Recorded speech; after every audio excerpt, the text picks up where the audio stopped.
And then Zach Polanski was on Sky News. It's more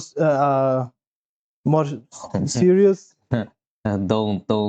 Don't call Sky News serious. Yeah, but you have to rank it on a scale, and there is no scale on there. The scale is like 99% Hitler or 100% Hitler. And Sky News is going more to the latter, not gonna lie. Sky should stick to sports instead of fucking news. But anyway. Yeah, just our opinion. Yes. Time to get to it's my opinion. Do with it what you will. Yeah. Because I stopped saying to the people on the internet, do that, and then they say, no, I will do that bad thing even harder, because you told me, like. Reaction of the leader of the Greens to their by-election win in Gorton and Denton. Zach Polanski joins us now. Very good morning to you, and congratulations. Your first ever by-election victory. Just how important a win is this to the Greens? It's an incredibly important win, not just for the Greens, but actually for Gorton and Denton, and frankly, the entire country, because this will transform the face of British politics. Hannah Spencer, someone who is a plumber, a plasterer, and now a parliamentarian, has put forward a platform of lowering bills, rebuilding our public services, and protecting our National Health Service. Over 4,000 majority in Gorton and Denton. It's important to say this was the Green Party's 127th target seat. We've won this. It means that Green Party vote is never a wasted vote. There's no no-go areas. Right across England and Wales, you can expect to see more Green Party councillors and more Green MPs. Zach Polanski, Kamal here, morning to you and congratulations. They should make him king of Great Britain, not of the United Kingdom. Sorry, United Kingdom, because Great Britain is not... British Empire. Oh, yeah. King of Canada. On the win. You've said that... he would be the king of Canada. And Australia. New Zealand. New Zealand. What else? What other nations have not formally get independent?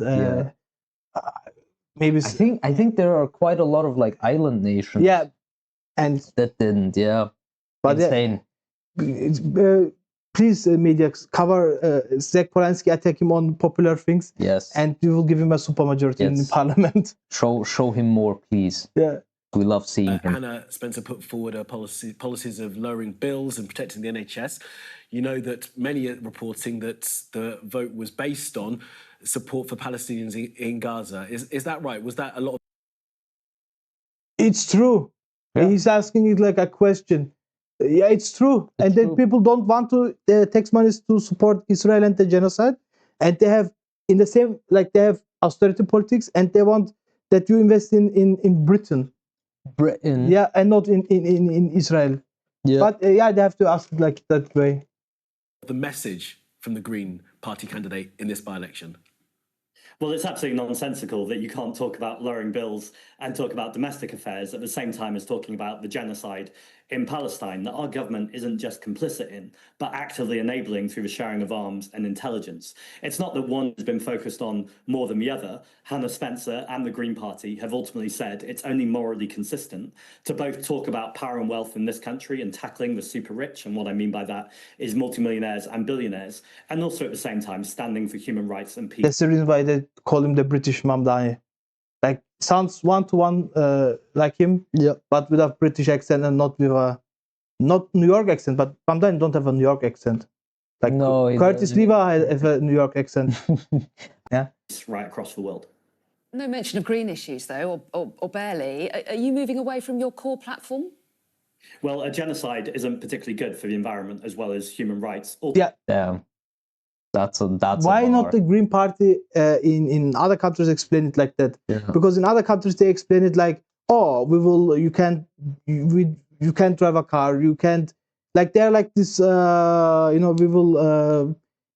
will end all fun party kind of. Yeah. And no, they don't criticizing like the rich. They have private planes and yachts and islands and so on.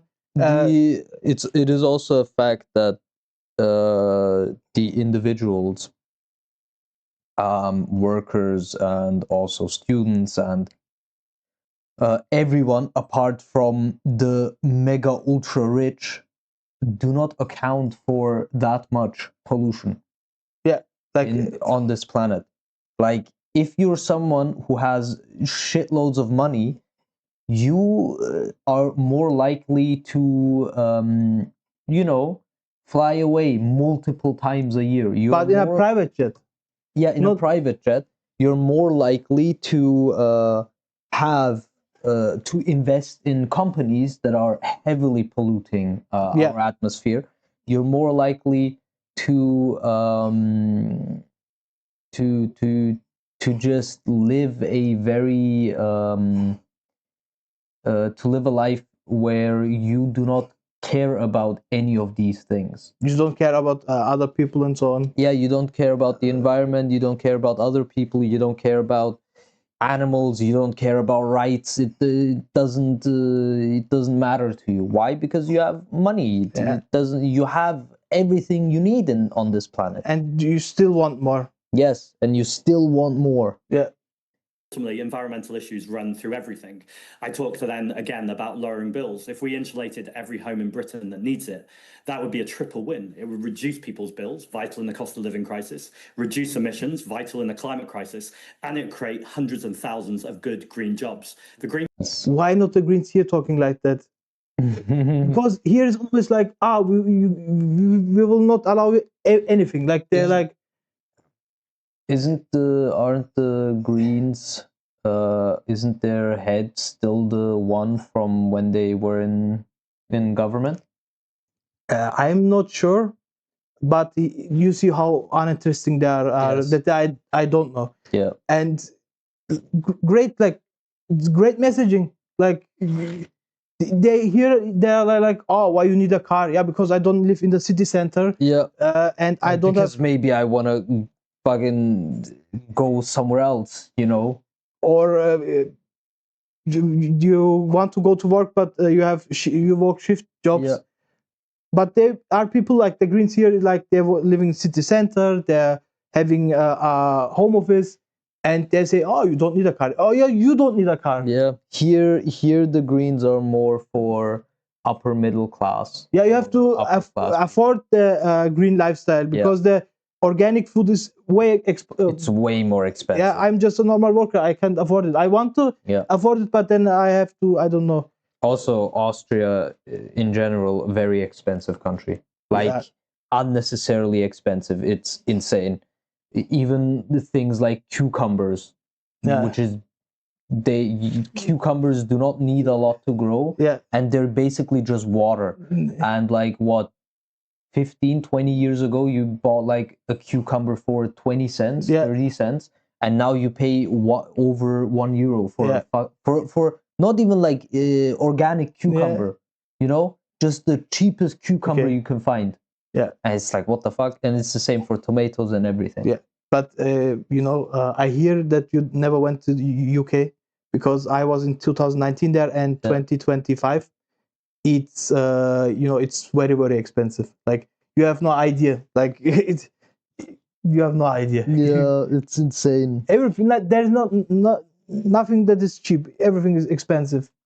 Party, the only party that are joining the dots and putting all of these things together, which is great, because the media treated like, that's domestic policy, and that is this is international policy, but this is connected. Yeah, even though everything is connected. Yeah, the reason why UK and other countries have austerity politics is because they spent the money on war, spent money to give the rich tax breaks, and then they take it away from healthcare, from social services, from like neoliberalism.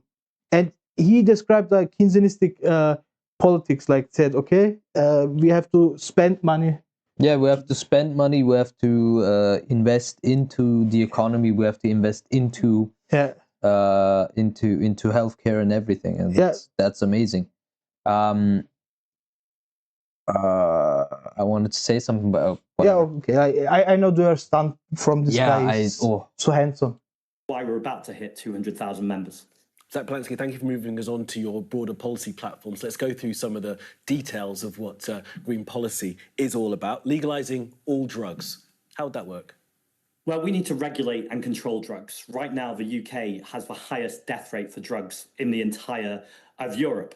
That cannot be right. And the war on drugs has utterly failed. We're pushing drugs into back alleys and into street corners rather than taking a public health approach about harm reduction. And all that means is if someone has a problematic relationship with drugs, then the person who should actually be working with them should be a public health professional or a mental health professional who can help them with that. It is outrageous that the Prime Minister, during this election, chose to make cheap political attacks over what is such a serious... The war on drugs failed. Yes. Like it everywhere. Failed miserably. Everywhere it failed. And Keir Starmer was like, they want to legalize all drugs. Like there's a difference between decriminalize it and legalize it. Yeah. And I'm all for legalizing marijuana, not like I consumed like, I don't know, 10 years ago. Most people have taken some kind of illegal drug at some point. But you can regulate it. Yes. The people can buy it there. They're not the drugs are not stretched with something. Yes, they do. You do not like a lot of the times when you buy drugs off of the streets and you buy it from someone who you cannot trust. Yeah, it will be very, very bad. Yeah, like it won't be good. It will also be laced with other drugs or like substances, yeah, and it's not a good thing. And the worst part is they don't pay taxes. Yes, they don't pay taxes. How dare they? Yeah, for the government, that's the worst part. They make money and don't pay taxes. I mean, not gonna lie, with dealers, I'm like, okay, yeah, I'm gonna give him some money. He'll buy. He buys like from the people I used to know. It was always like, okay, every time I saw them, there was like, okay, they bought themselves some food, they bought themselves like a phone. Yeah. They spent the money, so they did pay taxes. Yeah, but you have to also pay yes, income tax, whatever. If you buy something from a store, sales tax. Yeah, you're stealing. And if you steal taxes, you're stealing from everybody. Like that's the. So what they could do is they could sell it and then they could just take 20% of that and put it in front of the building of the finance ministry. Drug money, drug money. Here you go. But they do money laundering in some businesses, like. Oh yeah. There are a couple of businesses that I know of that where you never see anyone go in. Yeah. Never. You never see anyone go in, you never see anyone leave. But that business is open and it's still open. Yeah. And it's like, that cannot be a legitimate business. And it cannot. And they do it, that's also other thing. They blame also like there's this immigrant store and I saw never somebody in there. They're doing drugs or illegal things. It's just they assume it because it's racist. Because, of course. Also, anyone who knows a small business owner, they're all evading taxes. They all evade taxes. What is evading taxes? Yes, everyone is. You have to make your what was Buchhaltung? Tax. You have to file your taxes realistically. Like it has to be plausible. Because otherwise they come in there and say, okay. And they're like, oh, you owe us money. Yeah. And they say, oh, you own just $3 billion. And and then you go to court and they say, it's just 300.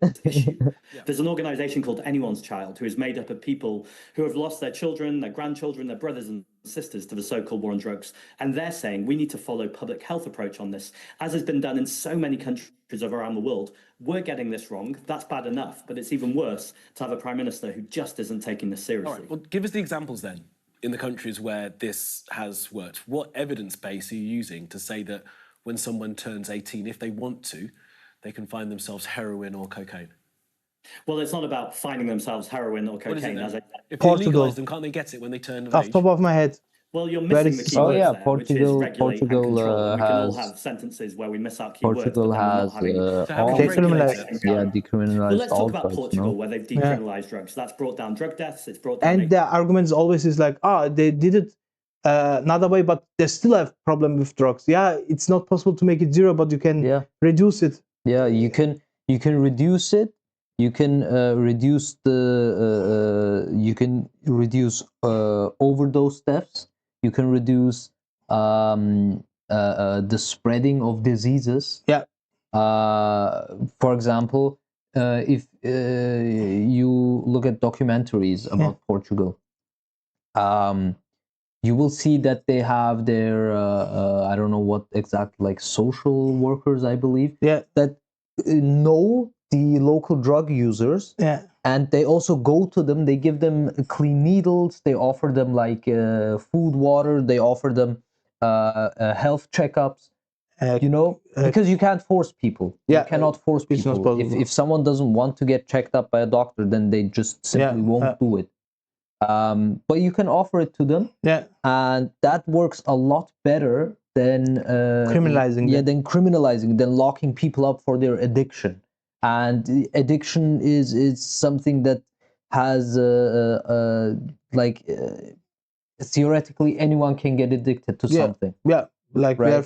I think a lot of people are phone addicted. Yes. Like it's just true. You watch that on your phone probably, on your computer. But it's the better. Like we know it works. But the media is like, oh, war on drugs, and we have to lock up people. And it's more expensive to lock up people than help them. Yes, also. That is also true. Like, it costs a lot more to run a prison and have those prison cells full than to just, help the people, actually help them.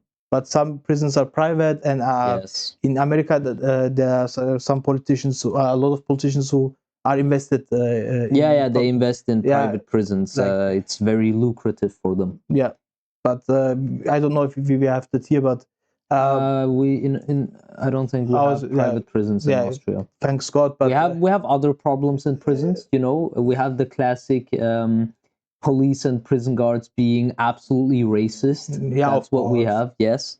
And violence. Yeah, and they investigate themselves, and they find nothing wrong. Who would have thought? But some countries have a special. Yes, I mean, I would like that here as well. Yeah, that's the reason we are active politically. Yes.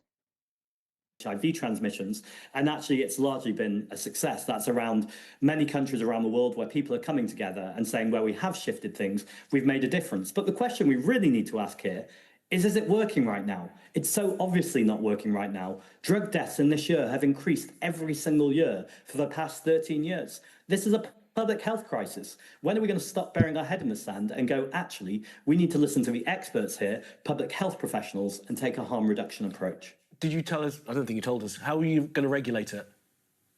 We're going to make sure that it's in the hands of public health professionals rather than on street corners and alleyways. I think that's quite simple. You're going to put the burden on the NHS to make sure that it's regulated, yes? Okay, just make sure we're clear. Well, who would you the rather burden. is regulated? I don't like that wording at all. You're going to put the burden on the NHS. That is not a burden. That's what the NHS is supposed to do if you tell them to do it. Now we need money for Israel, supporting Israel, wars, foreign wars.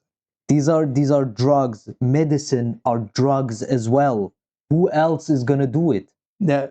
I would much rather go to a doctor and get prescribed any kind of drug than have it be sold by someone on a fucking street corner or in a fucking park or whatever the fuck. Yeah. Like, what do you mean? Who else would you want to prescribe you any kind of drug? I see that, but they're just like we don't allow it and it's gone. But we saw in the prohibition in America, no, drugs are not gone. You have just a big black market for drugs. If anyone knows anything about the prohibition in the US, they also know that effectively nobody really followed prohibition. Even the politicians who voted for prohibition, they were caught drinking. They were caught making their own alcohol. Yeah, like come on, man. Yeah, that's a new knowledge for all of course. Yeah. Rather, we've got what we've got right now, where it's regulated by drug gangs and people, with nefarious intentions. Or would you rather it's regulated by people who actually understand these things, and we can make sure that when people take drugs, they know what they're actually taking, rather than being done by some drug baron? I just want to ask you about one of the issues that's come up since polls closed. In fact, the election monitoring group, Democracy Volunteers, has talked about what they describe as concerningly high levels of so-called family voting in this by-election. Their noise gate is not good. Why can you hear that keyboard? It's supposed to be not a very loud keyboard. Yeah, cut them some slack. There's just a multi-billion dollar. Oh yeah. Sorry. It's a small indie company. Yeah. Essentially collusion. More than one member of the family going into a booth. Also, why does he type like that? That guy is not that old that he should type like that. The election monitoring group, Democracy Volunteers, has talked Wait, about what they describe as types. concerningly high levels of so-called family voting in Brother, this by-election. you're not that Essentially old. collusion, Okay, more than one member of the family going into a booth. Nigel Farage has said this election was a victory for sectarian voting and cheating. So what's your response to that? Well, Nigel Farage is a sore loser, and he just lost an election badly. And family voting, I know what they mean by family voting. Like Muslims have 20 children and they go like. Of course, yeah. I mean that's a dog whistle, but the other was like because of Muslims they won. Like there's not a dog whistle, it's a bullhorn. Yeah, I mean, we're both a bit more awake to these kinds of things. We're woke. We're evil. Super woke. We're super woke. Woke too, baby. For us, none of these things are dog whistles. They're all bullhorns. I mean, back in the day, the dog whistles were more hidden. That's the reason dog whistle. Yeah, because certain people can hear it, but now it's more like a bullhorn. Yeah, it's like almost everyone knows. Yeah, or like the dog whistles got bad. Like it's too easy now. It's capitalism makes even dog whistles worse. Yeah. I think more to the substantive point, though, Manchester City Council, who are obviously independent in this, have been really clear that there has been no irregularity. Police officers were at every single polling station, and there's no finding that anything was seen. Who would have thought that Farage, someone who loves sucking Trump's balls, would do the Trump playbook? They cheated. They stole the election. They cheated. Sore loser. Yeah. Anything untoward happened. So actually, just once again, reform spreading misinformation and smears, and the press and the media seem to repeat them. Oh, they called them out. Just like that's great. To just take the talking point. Like Israeli army said there were Hamas towns under there. Like you don't have to take because you cannot verify it. Yeah. So why are you saying that? Yeah. Or why they're verifying Nigel Farage? He's when he speaks, it's just like a fraud. Like yeah, I mean Farage is a fucking oof. The first, honestly, I don't understand how Brexit will make Britain great enough. Yeah, I don't see how these people are like how Farage and his entourage of knobheads are any kind of charismatic or anything. I don't understand how anyone could vote for them. Not gonna lie. Just say the things that I believe, like small boats people dangerous, because the anti-immigrant it's not Reform Invented that. It was beginning of the time. Yeah, it's been an idea, I guess, for very, very long. Yeah, it's even in the time of like tribes. Yeah, it was always like, oh, there's someone from outside coming in. We should be scared. And it was also the anti-immigrant. Yes. Oh, I'm just repeating what Democracy Volunteers has said. Is that something that you're not concerned at all? I don't think anyone had heard about Democracy Volunteers until yesterday. I think it's really important that the media and I'm talking to all media, by the way, I'm not just talking to you two, but take responsibility that when Reform or Nigel Farage says something, they don't just keep repeating it. And actually, I've been asked this several times this morning. Manchester City Council, who are independent, have been really clear that there's no irregularity happening. So why are we still having this conversation? Look, if you're paying attention, I've been saying that this morning as well. So look, it's based. Going to be litigated, isn't it, Zach, as you know, because they're going to keep making that charge. Let me get back to some of your broader policies. Is it right that the Greens would legalise all prostitution? Prostitution is not working at the moment because, again, just like drugs, women are being pushed into street corners. They're being pushed into the hands of sometimes pimps or very unsavory people, as opposed to actually saying that if someone wants to be a sex worker, then that is their right to do it, as long as it's their choice and they're not being coerced into doing it. And actually, we do need to make sure that we have a social justice policy that puts women, if they're the sex worker, or indeed men, if it happens to be a man, at the heart of what they choose to do with their own body.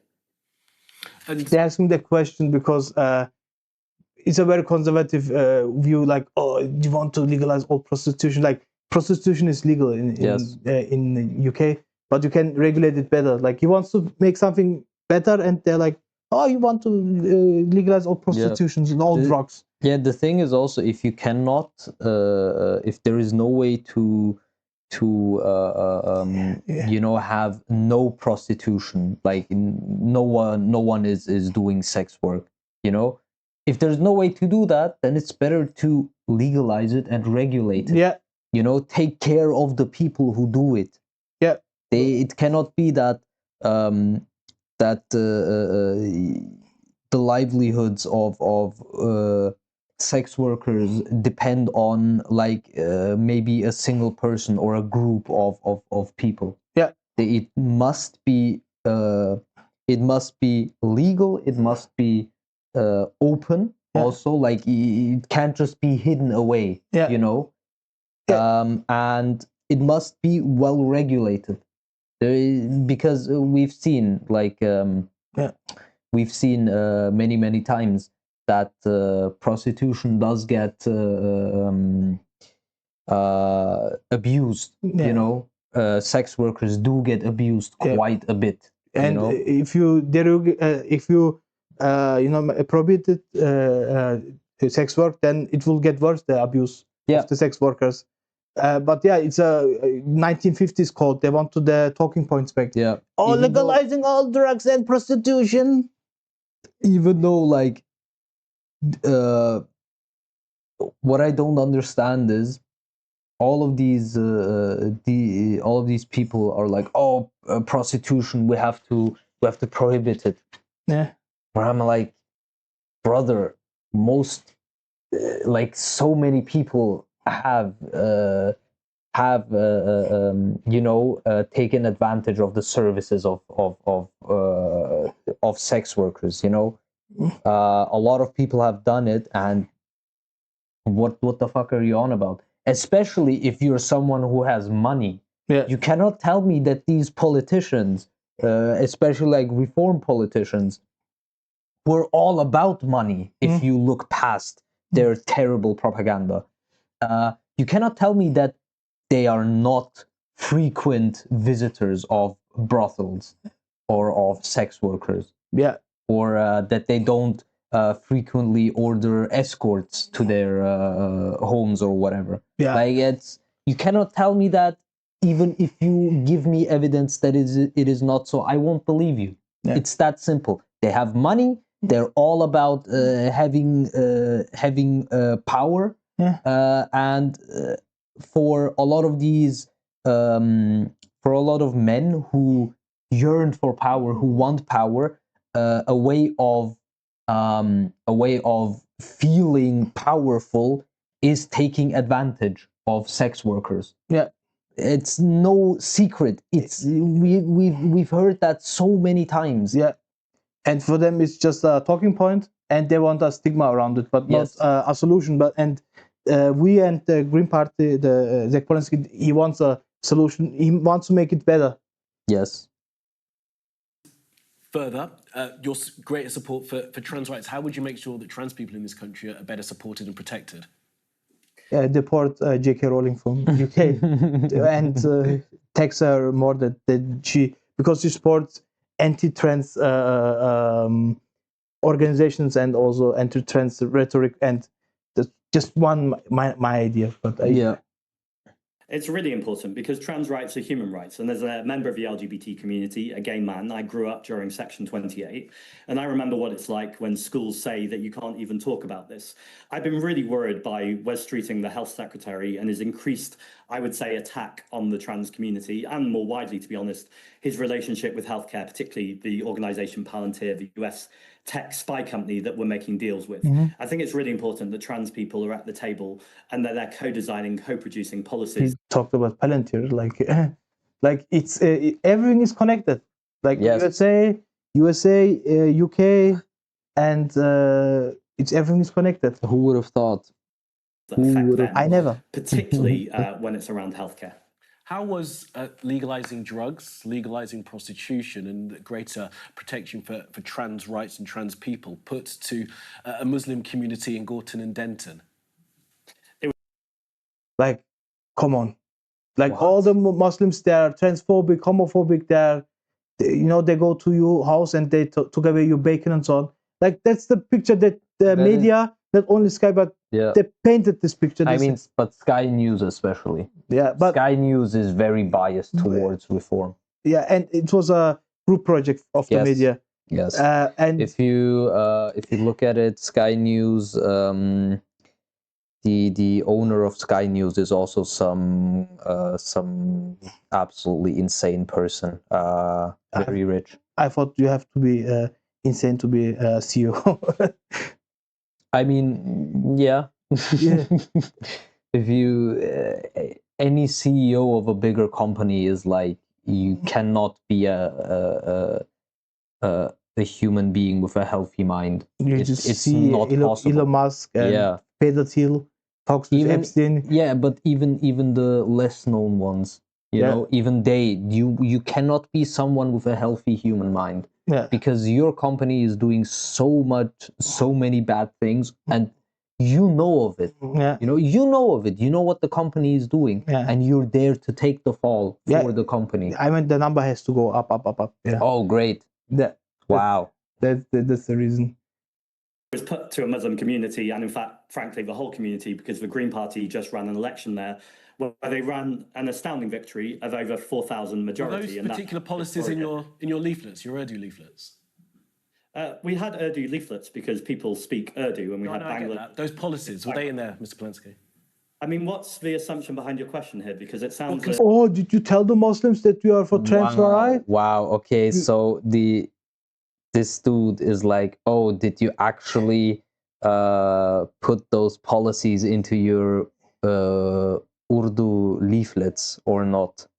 Yeah. Damn. Anyone who doesn't know Urdu is a language. Yeah, it's from Pakistan, Afghanistan.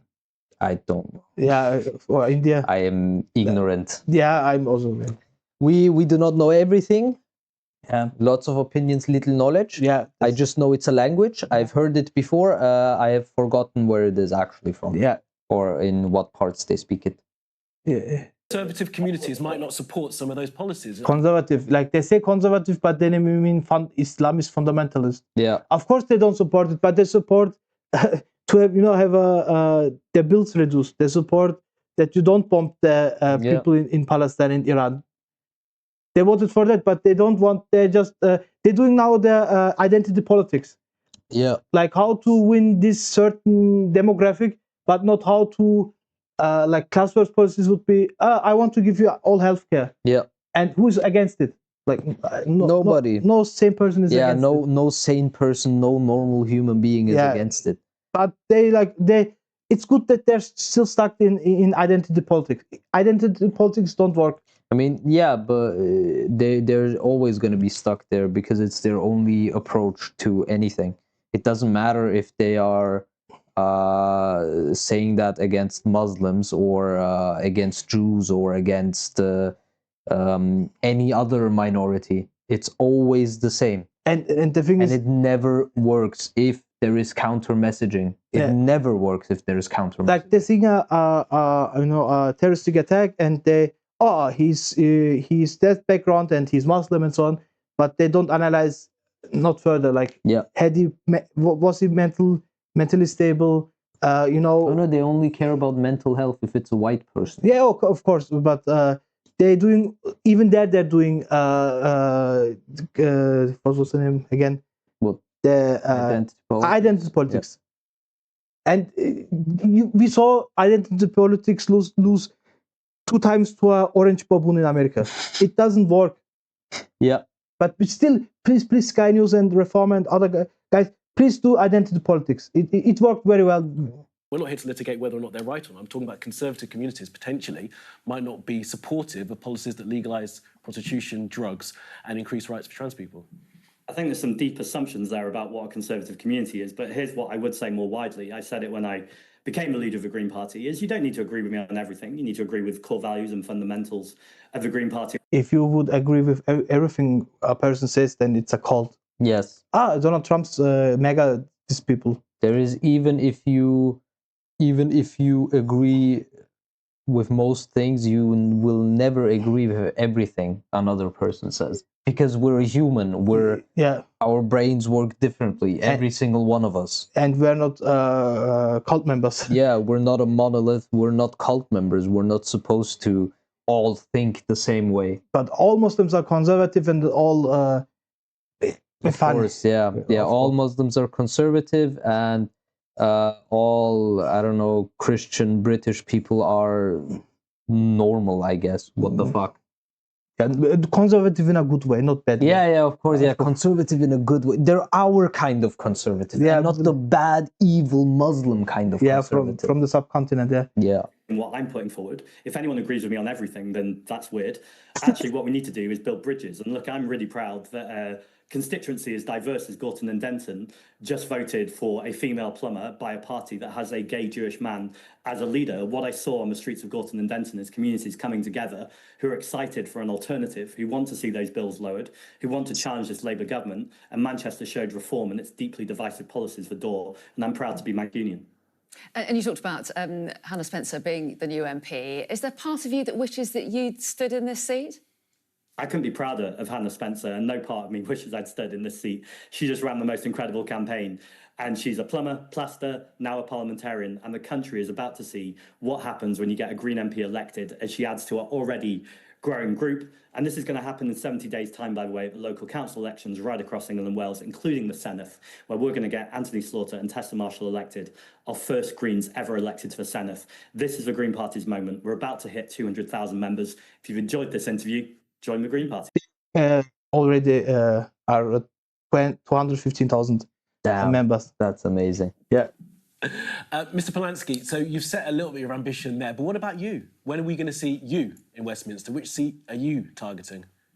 Well, I'm an elected member of the London Assembly, and I've lived in London for the last 20 years. So as soon as a by-election comes up in London, then I'll definitely consider. Okay, even though you're a Mancunian, you would prefer to stand in London, would you? I don't know if you missed when I said that I've lived in London 20 years. Also, can you just clear something up? We had this question. When the result was announced earlier, there was a very long wait before we saw the returning officer, and in fact, before we saw you and Hannah Spencer herself. Can you clear up what the delay was? We were waiting until the announcement was made. Oh, okay. Just waiting for the announcement? But we knew it was coming. Everyone was waiting for you in the returning hall. They weren't waiting for us. We were waiting to hear if the announcement was about to start, and then we went there. Fine. We were curious. It just was. Mr. Polanski. You know what you're doing. We were on the edge of our seats. Good stuff. Zach Polanski, we really appreciate your time this morning. Thanks so much for joining us. Thank you. Look forward to speaking to you again. Thank you, Zach. Yeah. You know, now my honest opinion. But what we said before we had that. Yes. Yeah. My opinion about that Sky News thing, right? It's not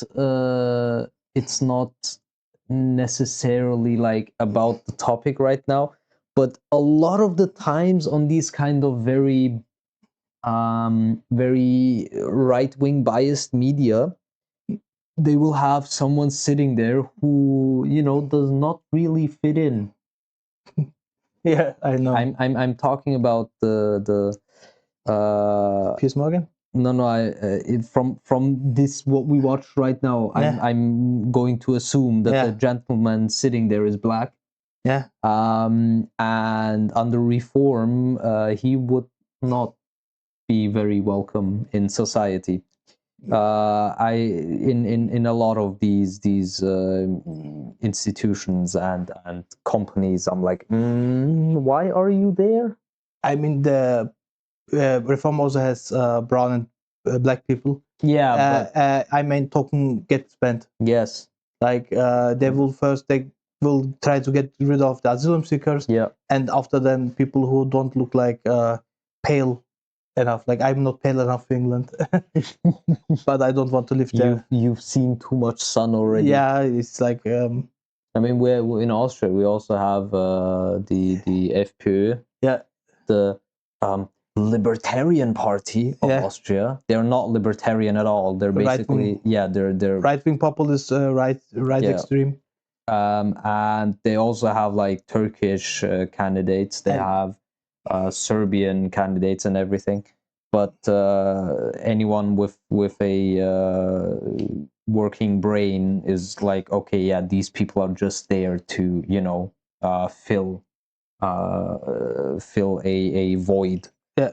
So that party can get different voters. Yeah, I will never vote for them, and the people who voted for them, they see no difference between you and me. Yeah. And also reform, like Nigel Farage has a history, like Brexit. Everybody said, "Oh, Brexit is great, and we're spending too much money on the European Union." And even though that was misinformation and that was just straight up a lie. Yeah, I mean, you pay money to be on the market and so on, and you have the benefits also. But you spend money, and they say we don't have the money because of the EU.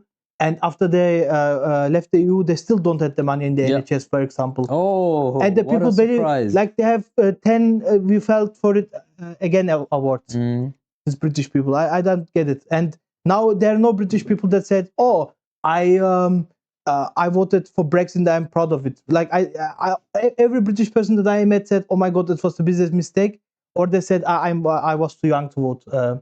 Yeah, it's not excuse. Yeah, maybe you should go to the villages, to the small towns, and ask the geezers there. I'm too scared. There's in these towns this guy sits in a bin when it's 20 degrees, and I was in London. I was in Silverstone. It's just they have the racetrack there. Then I was that's it. Like I never went to the UK. Yeah, but maybe one day. Maybe one day. Maybe when Zizek is there, or when there is a man. But I really do not look forward to, like, when I go to the UK. They are 100% give me a secondary screening. I mean, you have the Austrian passport. But it doesn't matter. No, but the people there get second screening, they are not British or European. they can still give me a secondary screening, no? Yeah, then you have something to explain you on your podcast. They ask I can be like, "Oh, I got a secondary screening." Yeah, and they ask me a lot of stupid questions and said, "Do you want to live here?" And "Are you a terrorist?" Do you live here? And you said, "I'm from Austria. We have higher life standard." I have a higher life standard. I have a higher quality of life here than I would ever have in the fucking UK. I mean, also look at the weather in the UK. It's worse than here. Why would I go there? We have now 15 degrees, like thanks climate change. This was our opinion to Great Britain. Yes, to the Greens' victory. We're looking forward to all of the other wins that they're gonna have, because they are gonna win. Yeah.